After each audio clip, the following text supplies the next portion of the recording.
Hello दोस्तों, welcome in competition conservatory. Today we are with CTET English. जी, CTET English question के साथ में हम लोग आज ये क्लास शुरू करेंगे।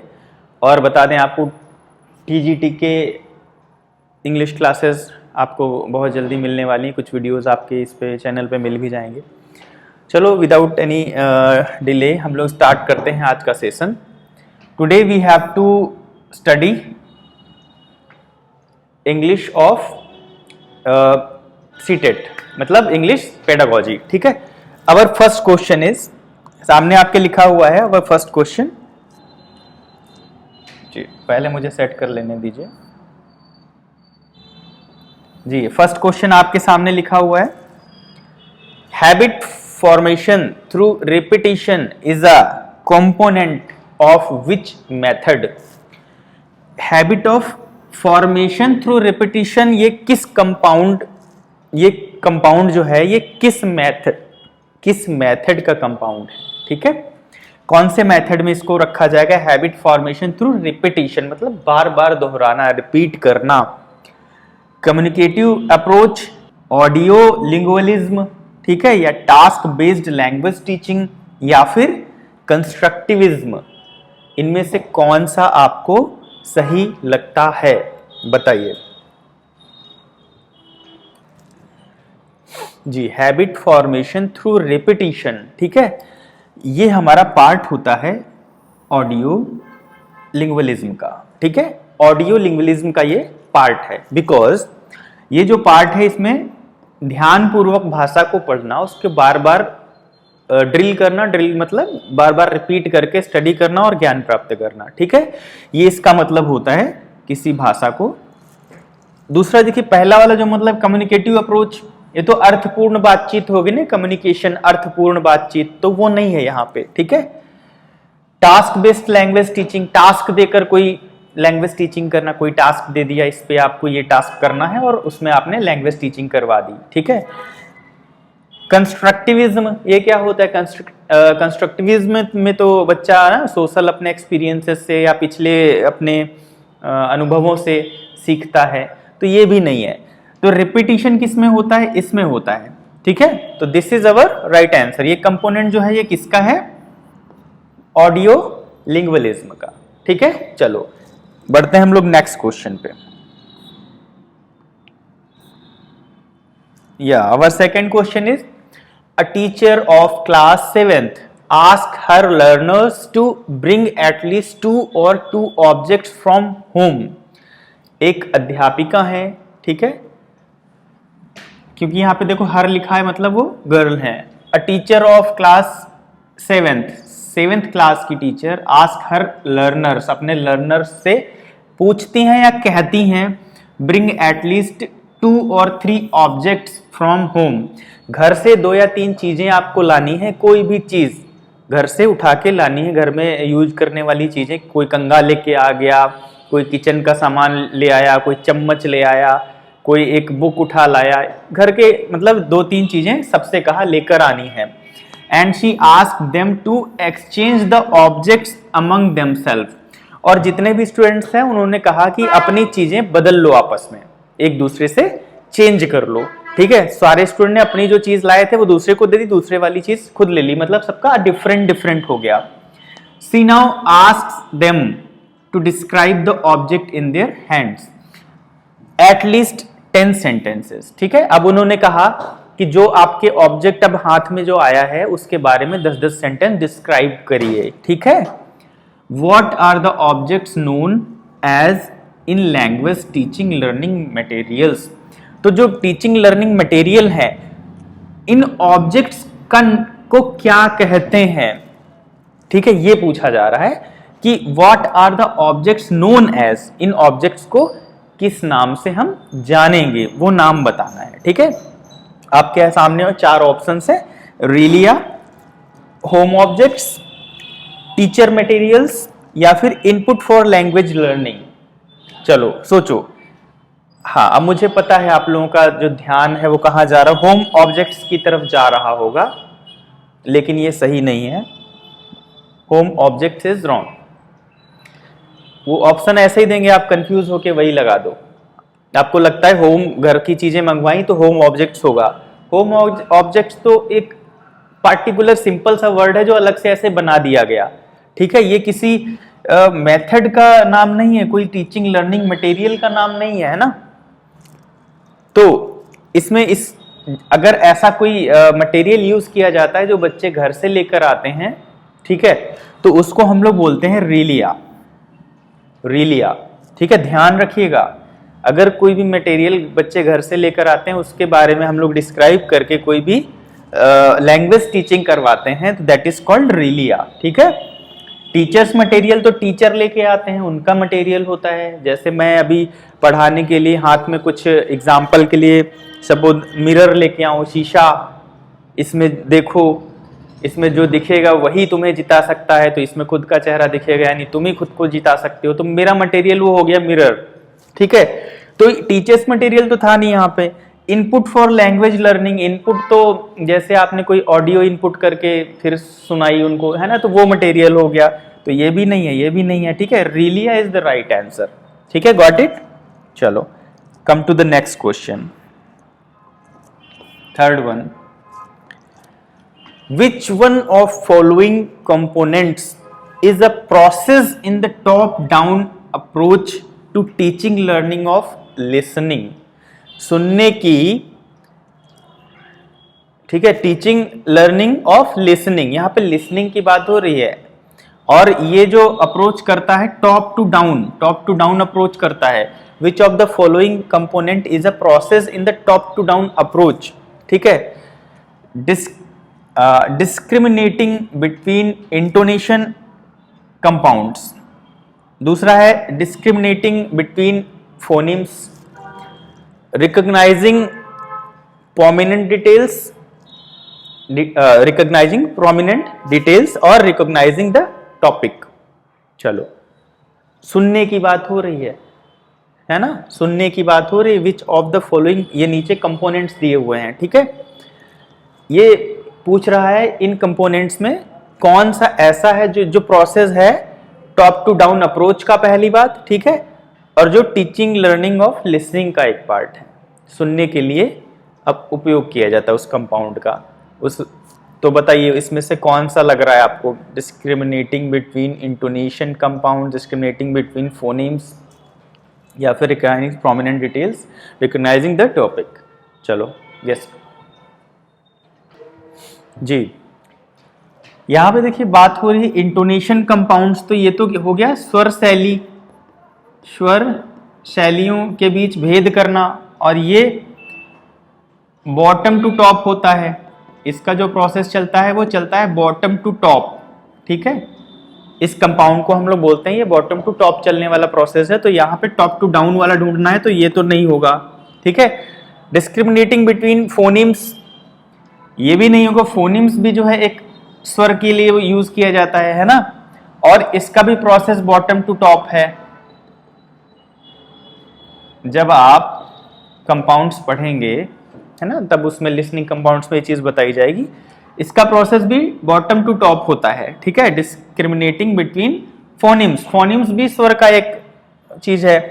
रिकॉग्नाइजिंग प्रोमिनेंट डिटेल, यहां पे देखिए डिटेल्स भी रिकॉग्नाइज नहीं करनी है ना।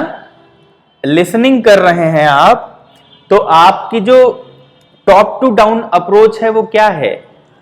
रिकॉग्नाइजिंग द टॉपिक, ठीक है। Our fourth option is the right answer, recognizing the topic.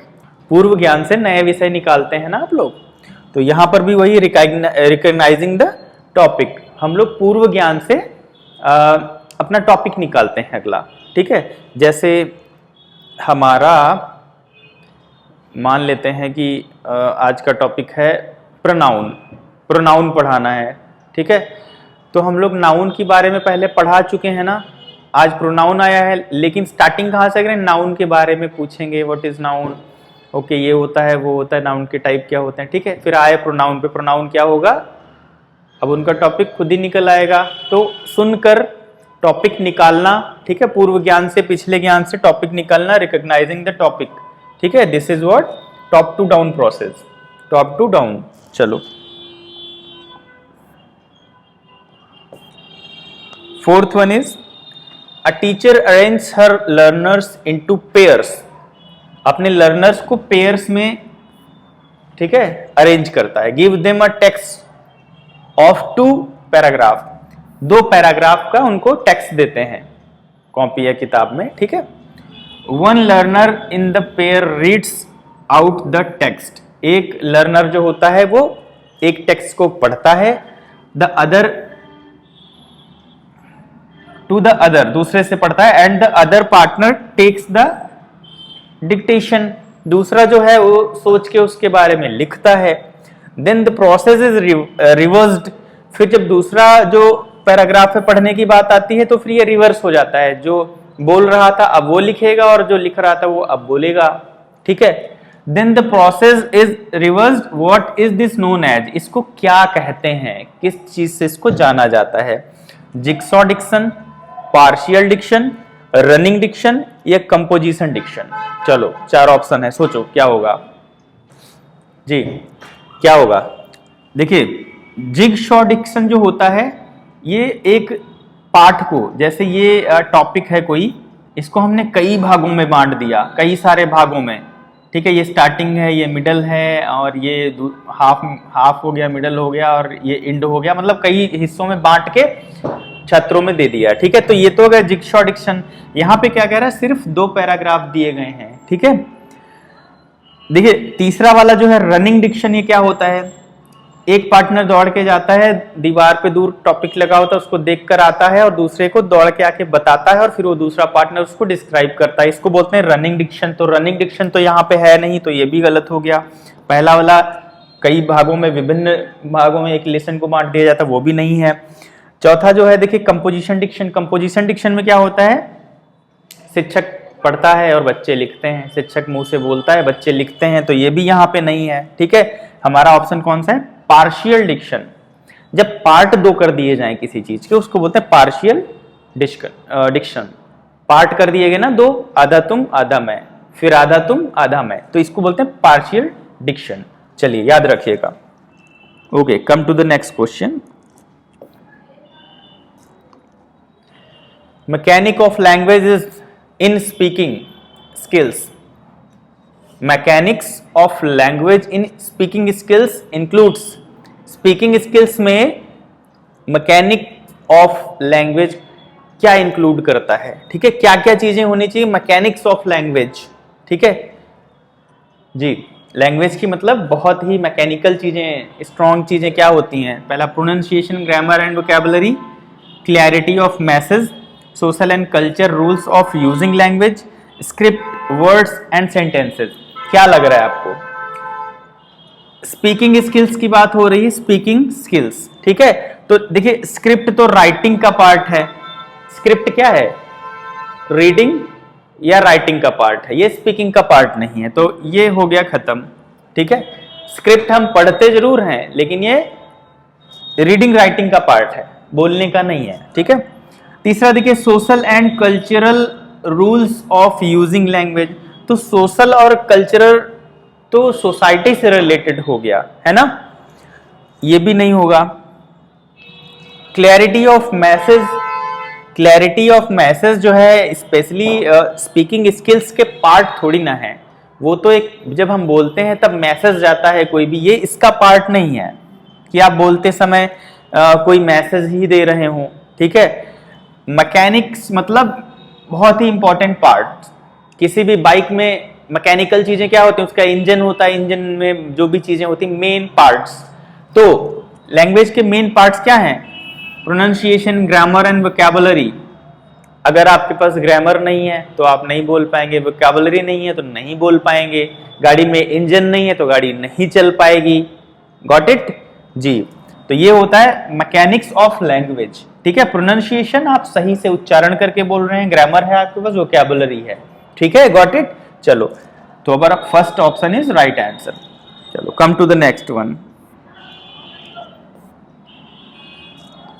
या Jatin Raghav is reading fast. Jatin Raghav किसी का नाम है, ये बहुत फास्ट पढ़ रहे हैं। Looking for specific information in a machinery manual, machinery का एक मैनुअल पढ़ रहे हैं, जिसमें लिखा है मशीन कैसे चलेगी या जो भी इसमें लिखा हुआ है, और ये फास्ट फास्ट पढ़ रहे हैं, लुकिंग फॉर स्पेसिफिक इंफॉर्मेशन, कुछ इंफॉर्मेशन देखनी है बस उसके लिए फास्ट फास्ट उसको पढ़ रहे हैं, उस इंफॉर्मेशन को निकालने के लिए।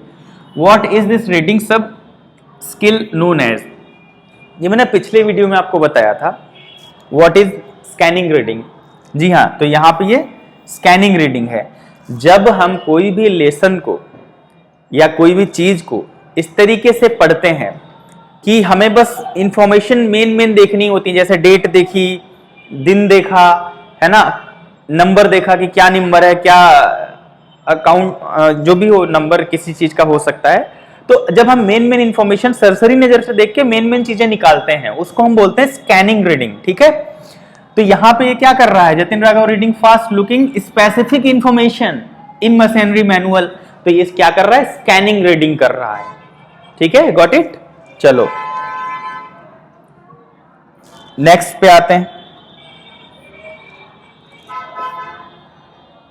Yes, seventh is here are some sets of words in some pattern, find what are these known as in teaching learning of pronunciation. जी, कुछ सेट वर्ड्स के दिए गए हैं और उनको क्या कहा जाता है प्रोनाउंसिएशन लर्निंग में। इन चीजों का बहुत ध्यान रखना है। टीचिंग लर्निंग के बाद क्या दिया हुआ है, teaching learning of speaking, teaching learning of reading, teaching learning of writing, क्या दिया हुआ है यहां पे देखो क्या दिया हुआ है, टीचिंग लर्निंग ऑफ प्रोनाउंसिएशन, उच्चारण में, ठीक है। इनको उच्चारण में हम किस चीज के अंतर्गत रखेंगे, कौन सी चीज में इसको आता है, बोला जाता है। Bit, bet, did, dead, hid, head, lid, led, miss, mess, pin, pen, lock, luck, ठीक है। तो ये वर्ड्स हैं हमारे, इनको क्या बोलते हैं जी, इनको बोलते हैं कंट्रास्टिव पेयर्स, कंट्रास्टिव पेयर्स, क्योंकि पेयर्स का नाम देखो, पहली चीज तो यहां पे दो ही दे रखे हैं, कंपेरेबल पेयर्स, इसमें तो हो गया कंपेयर करने वाले पेयर्स, तो यहां पे कंपेयर तो नहीं किया जा रहा है ना, कंपेयर नहीं किया जा रहा, इसलिए कंपेरेबल पेयर्स नहीं। कंपेरेबल पेयर्स कौन से हुए, स्मॉल टॉल, छोटा बड़ा, है ना, और ब्लैक व्हाइट, वो कंपेयर वाला हो गया, तो वो यहां पे नहीं है। यहां पे क्या है, कंट्रास्टिव पेयर्स। इसमें क्या होता है, कंट्रास्टिव पेयर्स में क्या होता है, कंट्रास्टिव का मतलब है एक ऐसा साउंड जो सिर्फ एक साउंड चेंज होगा, ए ई की मात्रा, ए और ई की मात्रा, बाकी सब सेम रहेगा, वर्ड सेम रहेंगे, सब कुछ। जैसे मिस, मैस, इसमें ई था, इसमें ए हो गया, miss, mess, pin, pen, lock, luck, hit, head, lid, led, word वही है, बस मात्राएं चेंज हो जाती हैं, वो भी एक। इसको बोलते हैं कंट्रास्टिव पेयर, ठीक है।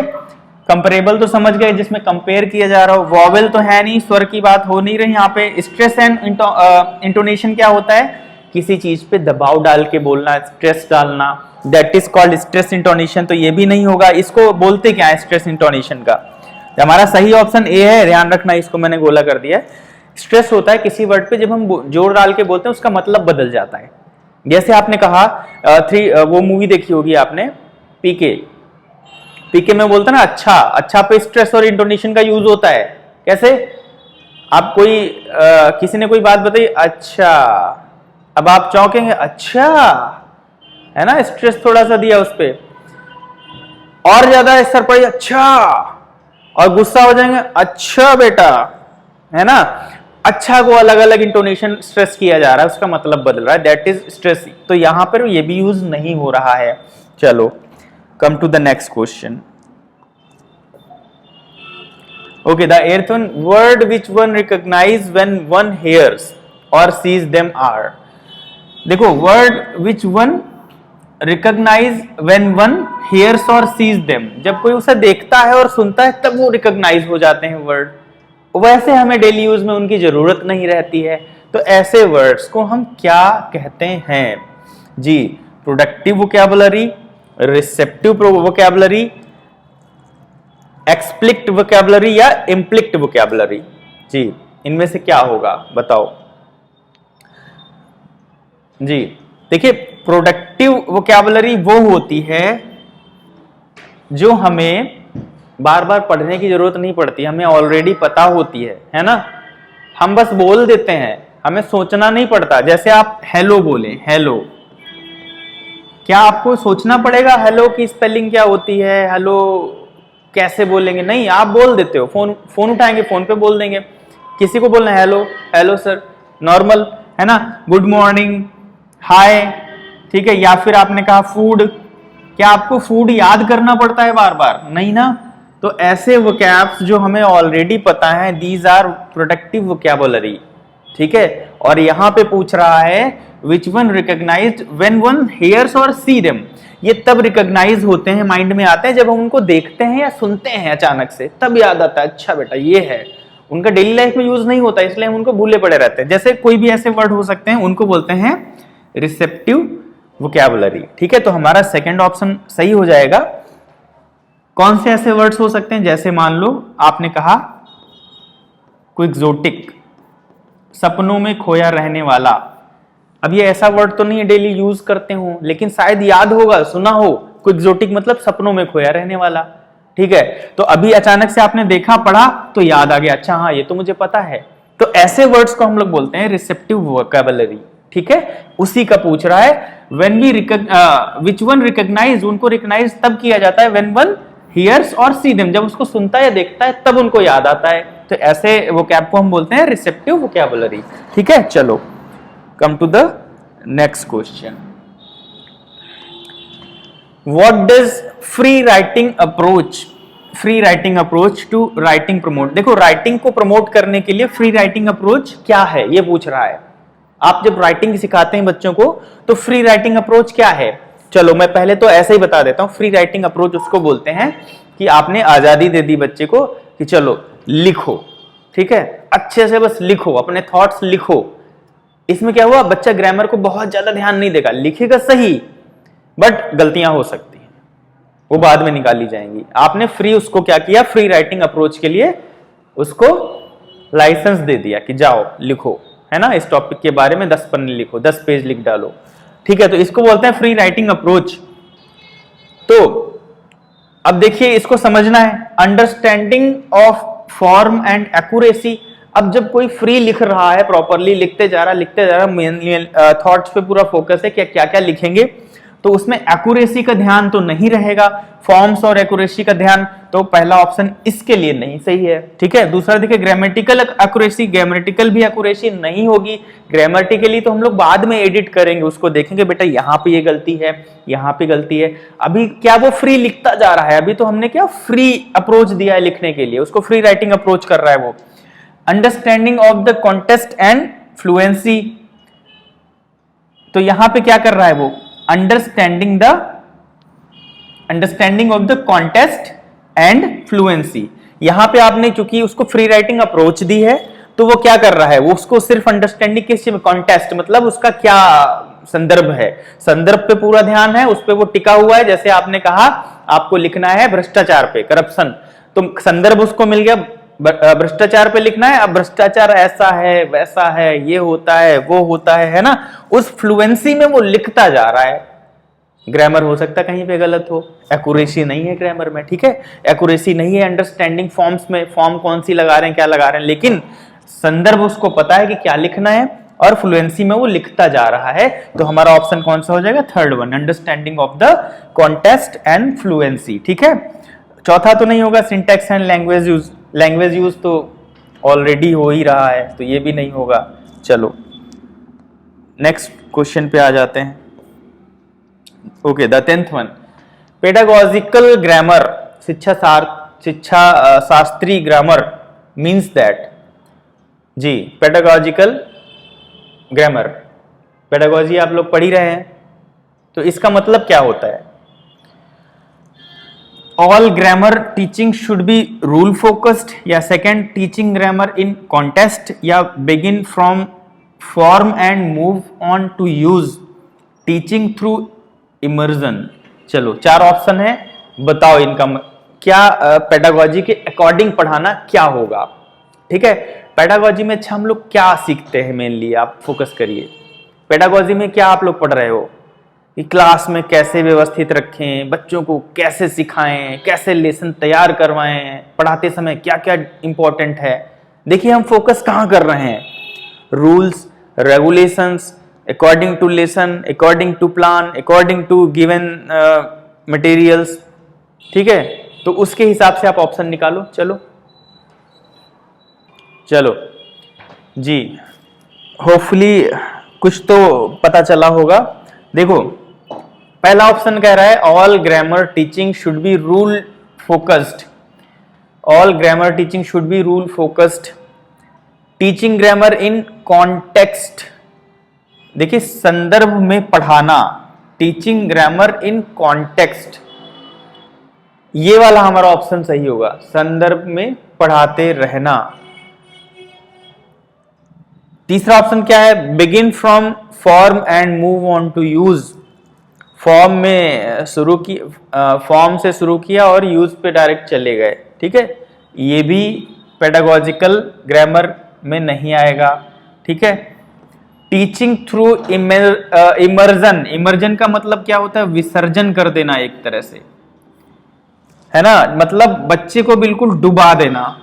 लैंग्वेज सिखाते सिखाते बिल्कुल लैंग्वेज के वातावरण में डुबा दिया, है ना। 24 घंटे, मान लो हॉस्टल में रह रहा है, 24 घंटे इंग्लिश सीख रहा है तो इंग्लिश में डुबा दिया बिल्कुल। और हिंदी का एक शब्द ना निकला तो फिर फाइन लगेगा, तो फिर सजा मिलेगी। बिल्कुल डुबा दिया उस माहौल में कि बच्चे को नहाने भी जाना है तो इंग्लिश में बोलना है, विसर्जन कर देना एक तरह से। टीचिंग थ्रू इमर्जन तो इतना ज्यादा नहीं होता है। Teaching grammar in contest is the right answer. ठीक है, चलो come to the next question.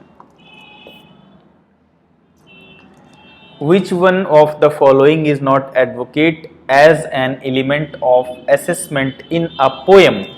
Ji, poem का जो है असेसमेंट नहीं करता है ये, मतलब पोएम का कौन सा ऐसा इसमें नजर आ जो पोएम में ज्यादा इंपॉर्टेंट नहीं होता है, जिसका ज्यादा यूज नहीं होता है बट इंपॉर्टेंट नहीं है। कौन है, पोएटिक डिवाइसेस। पोएटिक डिवाइसेस किनको बोलते हैं, छंद, चौपाई, है ना, रिदम, राइम, ये सब तो इंपॉर्टेंट है। ये ऑप्शन नहीं मैंने सही किया, ये इंपॉर्टेंट है। ठीक है, चलो थीम ऑफ द पोएम, ये भी इंपॉर्टेंट है। इसमें पूछ क्या रहा है, इज नॉट एडवोकेटेड, जो नहीं एडवोकेट करता है, जो नहीं इसको इंपॉर्टेंट करता है अपने लिए, है ना, थोड़ा बहुत इधर उधर भी ऊंच नीचे उसके साथ, तो कोई दिक्कत नहीं है। ठीक है, वोकैबुलरी, वोकैबुलरी तो प्रॉपर चाहिए, है ना, अच्छे अच्छे शब्द चाहिए पोएट्री के लिए। यहां पे क्या है जो नहीं कर रहा है एडवोकेट, वो है ग्रामर। हमारा ऑप्शन थर्ड सही है। पोएम में देखा होगा कि एग्जैक्ट ग्रामर नहीं लगी होती। क्या कभी देखा सेंटेंस वाइज लिखा हो पोएम में प्रॉपरली? कहीं कहीं पे होता है, that is okay, not everywhere, क्योंकि अगर वो सेंटेंस वाइज बनाने लगे तो फिर बना ही नहीं पाएंगे, है ना। चलो, तो हमारा grammar part is the right answer.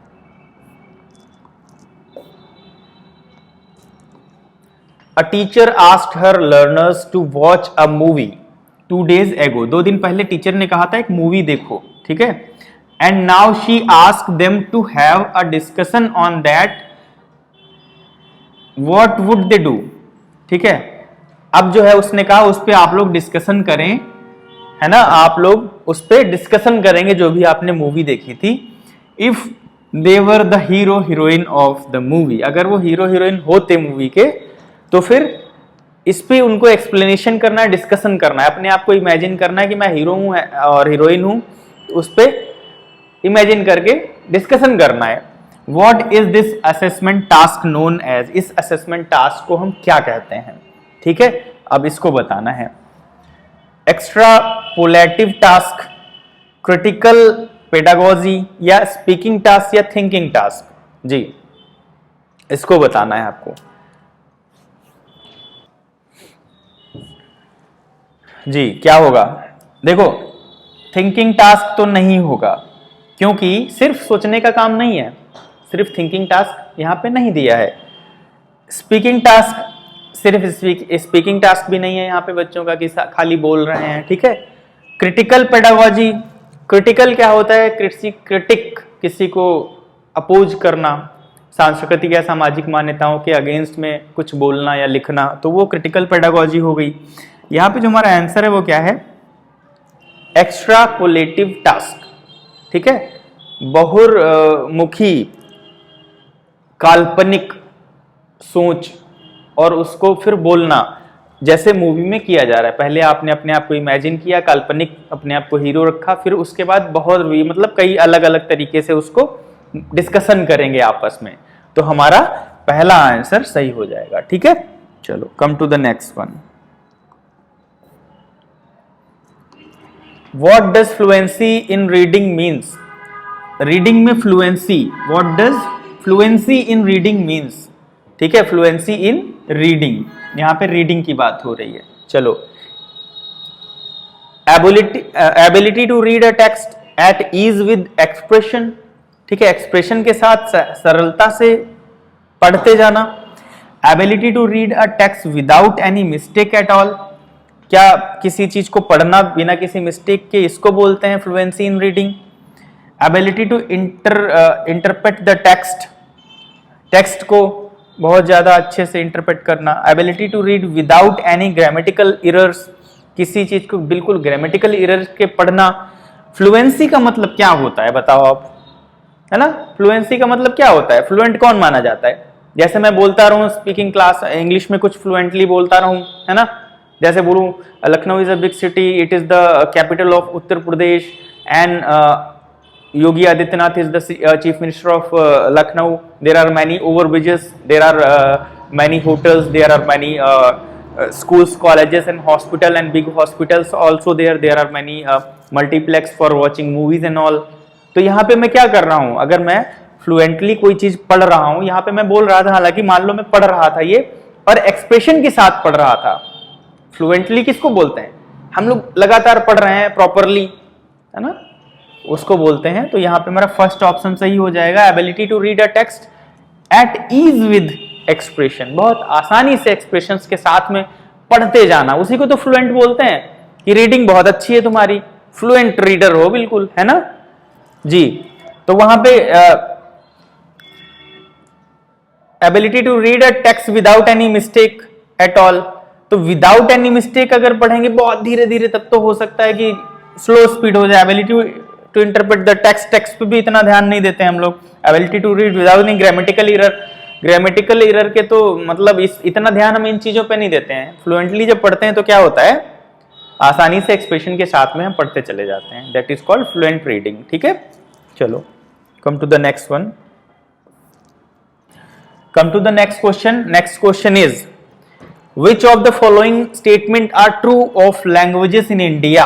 Bharat में लैंग्वेजेस के बारे में कौन से स्टेटमेंट इसमें सही हैं, कौन से गलत हैं, that you have to tell. पहला देखिए, English is the official language of India, English Bharat की ऑफिशियल लैंग्वेज है। दूसरा है, Hindi is the national language of India, क्या हिंदी भारत की नेशनल लैंग्वेज है, राष्ट्रीय भाषा है? Hindi is the official language of India, क्या हिंदी भारत की ऑफिशियल लैंग्वेज है? या फिर चौथा है, English is the associated official language of India, ये एसोसिएटेड लैंग्वेज मतलब हेल्पिंग लैंग्वेज है ऑफिसेज में। तो इनमें से कितने आपको सही लग रहे हैं, कितने गलत लग रहे हैं, बताओ पहला सही है या नहीं? English is the official language of India, ये क्या है? नहीं सही है, ये ऑफिशियल लैंग्वेज यही नहीं है ना। एग्जैक्ट इंग्लिश ऑफिशियल लैंग्वेज हर जगह के लिए नहीं है, ठीक है। Hindi is the national language of India, सारे बच्चे इस पे कहेंगे जी हाँ बिल्कुल नहीं, हिंदी भारत की नेशनल लैंग्वेज नहीं है, ये कहीं संविधान में नहीं लिखा है भारत हिंदी की राष्ट्रीय भाषा है, नहीं, ये राजभाषा है, राजभाषा है, ऑफिशियल लैंग्वेज नॉट राष्ट्रीय भाषा। Hindi is the official language of India, ये सही है, ठीक है। चौथा देखिए, English is the associated official language, Hindi के साथ में इसको एसोसिएट किया गया कि हाँ भैया इससे भी काम चलाया जाएगा, तो ये दोनों सही है हमारे ऑप्शन। ये वाला बहुत ध्यान रख के माइंड में बिठा लो, Hindi is not the national language of India, it is official language of India, ठीक है, ध्यान रखिएगा। तो हमारा बी और सी किसमें सही है? हाँ, last one, the fourth one is right. नहीं sorry, C and D, B नहीं, दूसरा वाला सही है, C and D, C and D जी, सेकेंड ऑप्शन इज राइट, दो सही है ना। चलो नेक्स्ट क्वेश्चन की तरफ आते हैं। Yes 15th, declarative knowledge is in learning grammar refers to. Declarative knowledge, declarative knowledge क्या होता है? डिक्लेयर कर दिया गया है हमारी मतलब उस चीज को, या आई नो दैट, है ना, प्रॉपरली आप उसको कह सकते हैं सीना ठोक के, yes I know that, I know, मैं जानता हूं, है ना। चलो तो आगे देख लेते हैं। Refers to knowing the rules of a grammatical item, उसके रूल्स जानना। Knowing how to do a grammatical item, how to do ये तो नहीं होगा, है ना। Knowing the ideas and concept in learning, ideas and, यहाँ पे बात हो रही ग्रामर की, तो आइडियाज और कॉन्सेप्ट तो हमारा कॉन्टेस्ट का मीन हो गया ना। चलो knowing the use to use a dictionary, dictionary का यूज जानना, ये हमें डिक्लेरेटिव नॉलेज नहीं देता, नहीं। Knowing the rule of a grammatical item, ठीक है, ग्रामेटिकल आइटम के रूल्स आपको बहुत अच्छे से पता है ना, तो उन रूल्स को हम लोग बोलते हैं डिक्लेरेटिव नॉलेज। और हाउ टू जो यहां पे दे रखा है इसको हम लोग दूसरी नॉलेज बोलते हैं, ठीक है।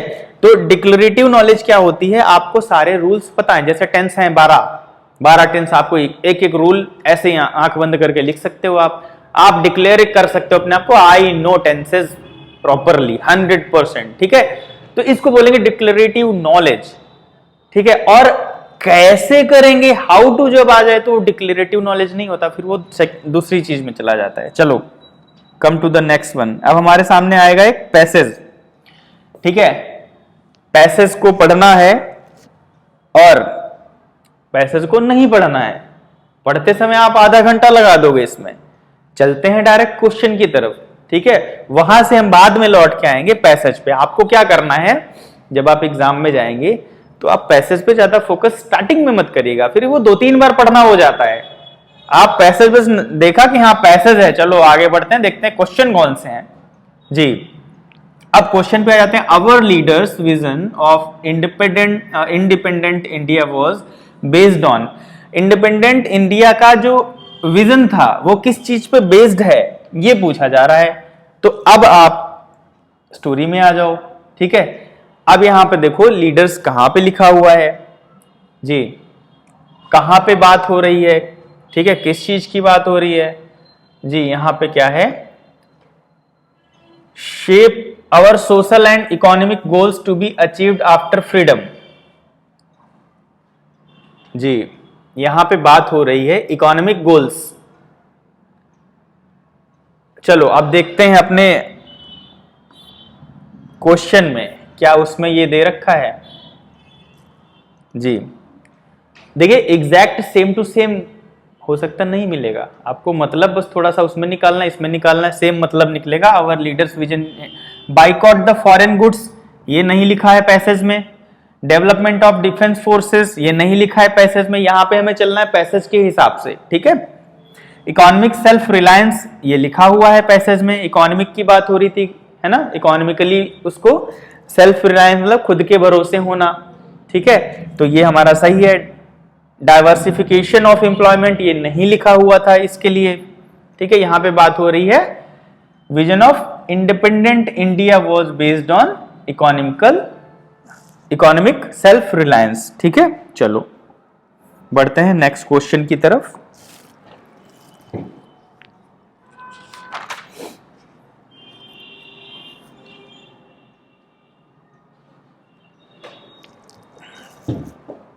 जी our next question is, in addition to economic growth of our society as a consequence also needs ji, in addition to economic growth, अगर हमको इकोनॉमिक ग्रोथ बढ़ानी है अपनी, ठीक है, आवर सोसाइटी, हमारे सोसाइटी की एज अ परिणाम स्वरूप, तो उसमें क्या और चीज ऑल्सो नीड्स, क्या नीड है और किस चीज की जरूरत है। डेवलपमेंट, अब ये तो हमें पैसेज से देखना पड़ेगा ना, चलो देखते हैं।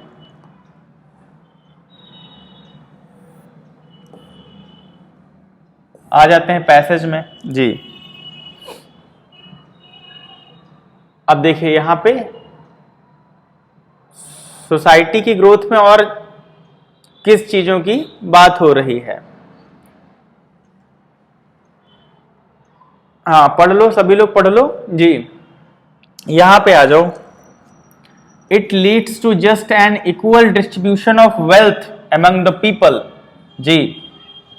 It leads to just an equal distribution of wealth among the people so that the poor can enjoy the benefit of freedom जी। फ्रीडम के बाद की बात हो रही है ये। This is recognised is possible only through increased employment opportunities in the society. तो ये आगे की बात कही है, ये पॉसिबल तब होगा जब, तो यहां पे बात हो रही है कि हमें जो वेल्थ है equal distribution of wealth among the, चलो तो देखते हैं यहां पे ऑप्शन में चल के आप देखते हैं जी। In addition economic growth of society also needs just an equitable distribution of wealth.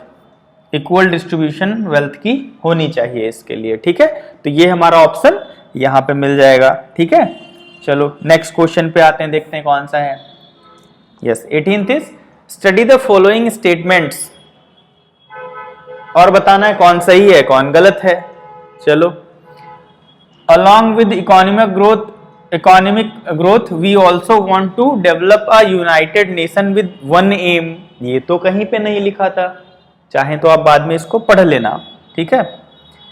A noble and liberal society depends entirely on economic wealth। A noble and liberally, हाँ ये लिखा हुआ है, पहला वाला है दूसरा वाला नहीं है। Among with economic growth we also want to develop a united nation। एक एकत्र देश चाहिए जो एक हो, है ना, और एक लक्ष्य हो। ये तो है, ये तो सही है, पहले मैंने गलत बता दिया था, ये सही है। A noble and liberal society कौन चाहता है? Depends entirely on economic wealth पे डिपेंड टोटली हो, है ना। अगर हमारा देश में इकोनॉमी अच्छी है तो हम अच्छे हैं, अदरवाइज हम टोटली गिर जाएंगे। नहीं, हमारा देश कई चीजों पे डिपेंड है, जैसे किसानों पे डिपेंड है ना, जो बिजनेसमैन है उन पे भी है, बहुत सारी चीजों पे। तो ये सिर्फ उस पे डिपेंड नहीं है। तो पहला सही है दूसरा गलत है, A is right and B is wrong, पहला वाला ऑप्शन सही है हमारा। चलो बढ़ते हैं नेक्स्ट क्वेश्चन की तरफ, देखते हैं कौन सा है। Yes 19th, while economic strength determine the scope, the word determined means, determined मतलब while economic strength, जो इकोनॉमिक स्ट्रेंथ है वो डिटरमाइन करती है स्कोप को, मतलब एक तरह से डिस्क्राइब करती है, एक्सप्लेन करती है स्कोप को। तो यहां पे क्या आ जाएगा? डिस्क्राइब, डिस्क्राइब है, ये डी हो गया, डिस्क्राइब, ठीक है। स्टैब्लिश्ड नहीं होगा, प्रेफर्ड नहीं होगा, रिजेक्टेड नहीं होगा। डिटरमाइन का मतलब क्या होता है? डिस्क्राइब, ठीक है। चलो नेक्स्ट क्वेश्चन हमारा क्या है? 20th, our social and economic goal part of speech of the underline word. यहां पे एंड के नीचे अंडरलाइन था, आपको बताना था ये कौन सा पार्ट ऑफ स्पीच है। तो एंड और बट और ये सब क्या होते हैं? कंजक्शन होते हैं, जो दो या दो से ज्यादा चीजों को आपस में जोड़ता है, वर्ड्स या सेंटेंसेस को, वो कंजक्शन होता है। तो एंड से यहां जुड़ा हुआ है तो ये क्या है? कंजक्शन है, ठीक है। तो ग्रामर नॉर्मली सबको पता होगा। ग्रामर की मैं पार्ट्स ऑफ स्पीच की क्लास बहुत जल्दी देने वाला हूं, बहुत ही धांसू, एक क्लास में एक एक चीज पूरी समझ में आ जाएगी, ठीक है। चलो नेक्स्ट क्वेश्चन पे आते हैं।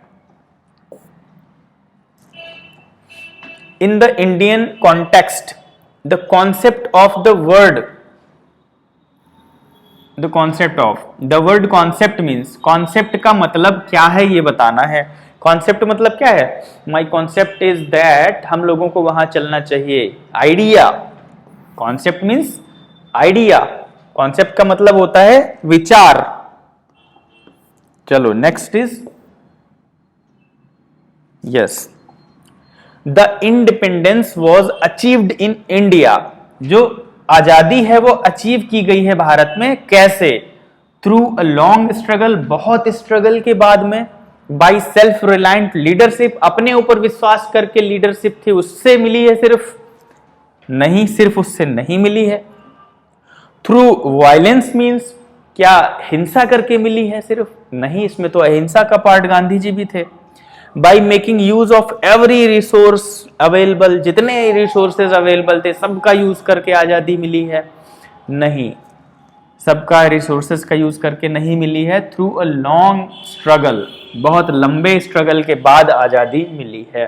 ठीक है, चलो ये हो गया हमारा। सो आज की क्लास यहाँ पे ओवर होती है। हमारे इतने क्वेश्चंस थे, ठीक है। इंग्लिश के आपके एक पैसेज और आता है इसके साथ में, 30 क्वेश्चंस आते हैं। तो मैं एक ही पैसेज करवा रहा हूँ क्योंकि पैसेजेस ज़्यादा बोरिंग हो जाते हैं। हर वीडियो में एक ही पैसेज करवा रहे हैं। लगे रहें आप लोग, क्वेश्चंस आपके लिए ऐसे ला रहे हैं जो आपके एग्जाम में आने वाले हैं। ठीक है, चलो मिलते हैं नेक्स्ट वीडियो में। Thank you everyone.